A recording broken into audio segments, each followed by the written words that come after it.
Shabbat Shalom. Shabbat Shalom. It had been 20 years since Jacob had seen his brother Esav. 20 years for Jacob to sit with the knowledge that his brother wants to kill him. Revenge for the deception of the stolen blessing from their father Isaac. After 20 years, Jacob is on his way home. And the reunion with his brother is inevitable. And Jacob is terrified. All the more so when he learns that Esav has assembled 400 men for their reunion. So Jacob divides his camp. He sends gifts, 550 animals, desperately hoping that something will calm the brother he can still picture boiling with rage 20 years earlier. He can delay no longer. He crosses the river with his family, but then our text says something strange. Vayivater Yaakov levado. Jacob was left alone. Now, in just a moment, Jacob is going to wrestle with this mysterious being, get a new name, but hold on. Why is Jacob alone?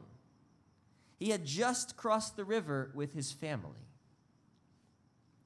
So the great commentator Rashi asks the same question, and his answer, Jacob forgot some small jars, so he went back for them.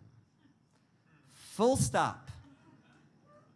Okay, Rashi, you're telling us that this man who is scared for his life and for his family, who just sent a small fortune to placate his brother, leaves his family and recrosses the river to go back for some jars. What is going on? Now, side note, I love jars.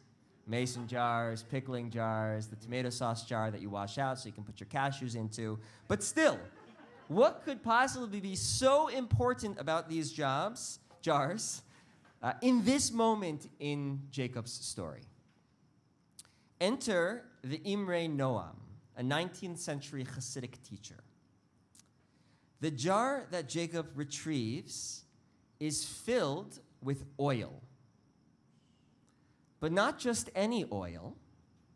This oil came from the olive branch that the dove brought back to Noah on the ark. This branch signaled to Noah that this horrible catastrophe was coming to a close. Noah cherished this oil and passed it down to his son Shem, who gave it to Abraham, who gave it to Isaac, who gave it to Jacob. A cherished family possession that Jacob needs right now.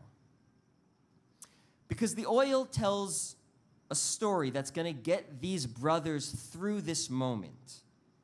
I imagine Noah completely breaking down when the dove brings back this branch. Sobbing for what was lost, haunted by the thought of what more he could have done.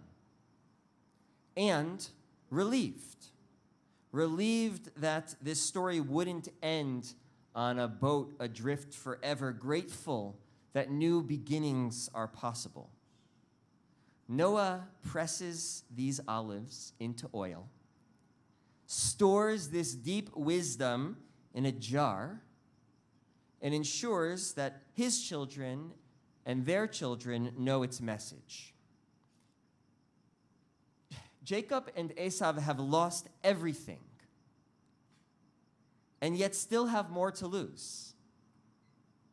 That's why Jacob needs the jar filled with oil. The gifts he sends to his brother are irrelevant. He needs Esav to see that jar that sat upon their father's shelf. That jar that tells the story of new possibilities, of hearts that learn to love again, of hope that new chapters can, in fact, be written when they saw each other. And perhaps he was holding the jar in his hands.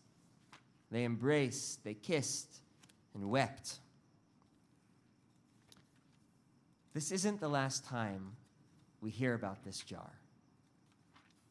The Imre Noam says that at the end of his life, Jacob hides the jar of oil at the site of the temple, only to be discovered 1,500 years later when the Maccabees are cleaning up the defiled temple.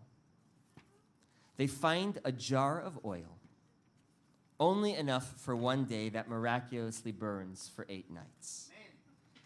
The miracle of Hanukkah, then and now, is that seemingly impenetrable darkness, the kind that Noah and Jacob experienced, can be displaced by light. Even a drop of hope is worth retrieving, because it might help us imagine a brighter path ahead. This jar belongs to us. It belongs to all of us. Shabbat Shalom. Oh.